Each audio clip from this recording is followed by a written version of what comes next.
everybody! Today we're going to build a solar car. But first, let's have a look at what comes in your kit. You should have a piece of board just like this one. It's made out of material called core flute. Also, you should find 3 pulleys on a skewer and 2 little black things which can move about. One of them is big and the other is small. We call them hubs. Another small pulley is attached to a shorter skewer and another small hub is attached to that. You should also have 2 thin rubber bands and 2 thick ones. Next, we have a very important solar cell with a connector on the end. You'll find another tiny pulley attached to a motor, and 2 cables should be sticking out of that. Next, we have a 3-way connector and a supercapacitor. Now, I'm not calling it super for no reason. This capacitor is named a supercapacitor, see details online, because it is a very special capacitor. It's safer than an ordinary capacitor, and it can also store energy.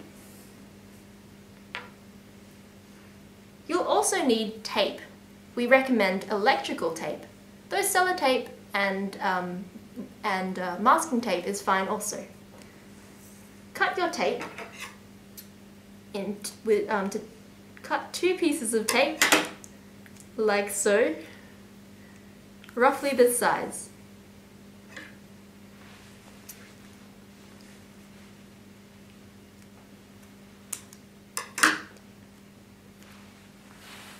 They'll be important later. And finally, we need 3 black cable ties. Alright, let's get started. Let's have a close look at this capacitor.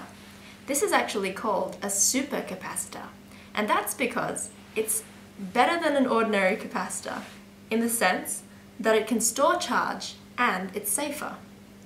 Now, your supercapacitor should have 2 wires sticking up, and on each of those wires should be a sleeve, 1 black and 1 red. Now, these sleeves are very important because if the wires were to touch, ouch! They're really hot and you could hurt yourself. So when you're not using your capacitor, simply slide each sleeve up so that even if the sleeves touch, the wires will not. Safety is very important.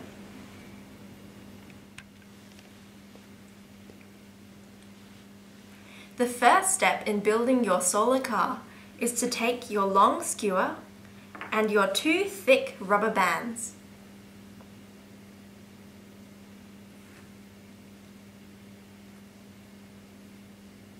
We're going to wrap a rubber band around one of the big pulleys, which will be the wheel of the car. Now smoothen the rubber band along one side of the pulley such that you can see a brown ring when you look at the pulley from this angle. You can do the same now to the other side.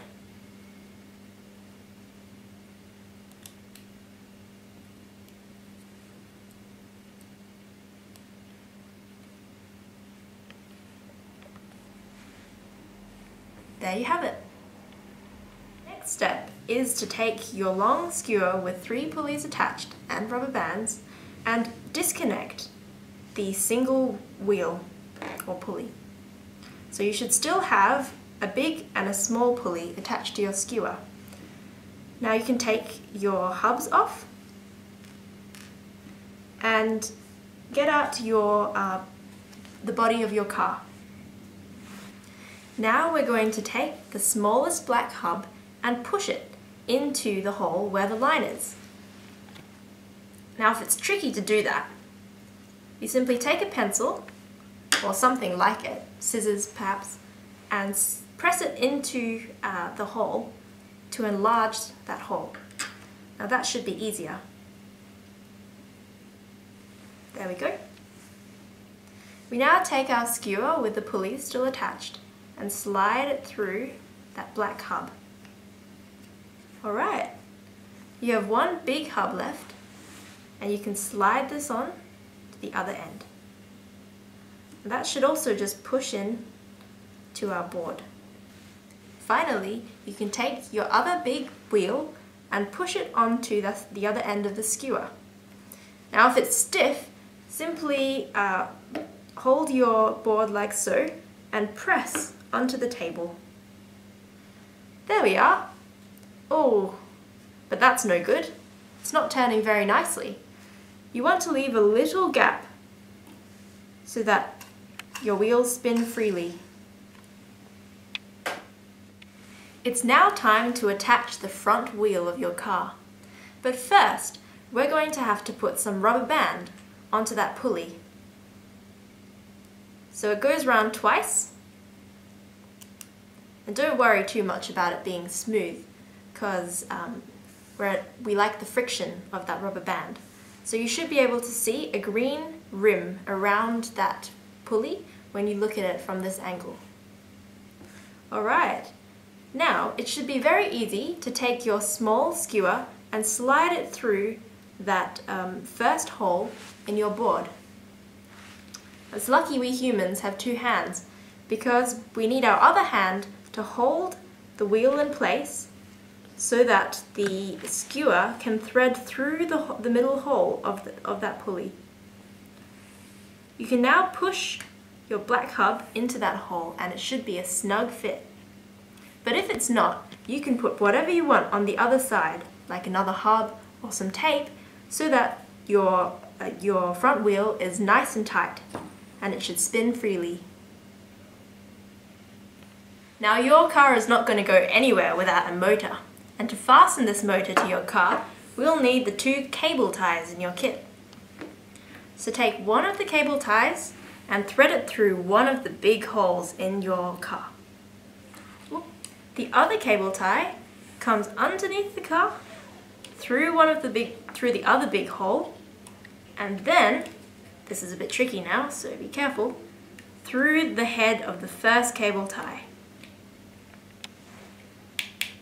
Did you hear those clicks? I heard 3, so don't go too far. 3 is good.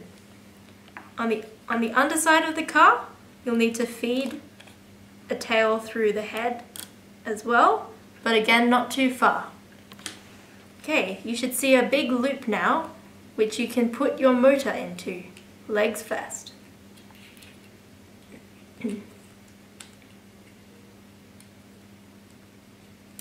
To tighten that motor, you can hold on to the cable ties and pull, and do the same on the underside.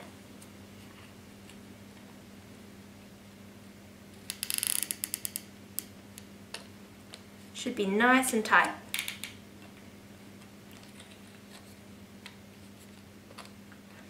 Now if you need help tightening, ask an adult. And now you can chop. Scissors will do to chop your cable tie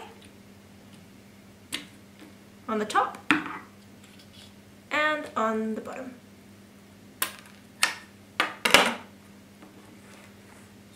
And that's your motor. Okay, your car is almost complete. But can you guess what's missing? We still need to power it with a solar cell. So to attach your solar cell, you'll need a piece of tape. We can recommend this black electrical tape. You can cut it about 3 to 4 centimeters. Take that tape now and just press it onto the front of your car, like so. Now be careful that it doesn't touch that front wheel, because that's going to block the movement. Okay, you can cut another piece of tape, about the same length, and secure the cell on the back as well. Okay. Now all you need to do is connect up the cell to the motor, red to red and black to black.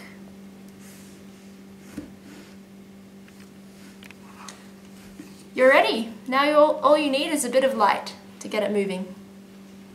Let's see what happens when you put it underneath a lamp.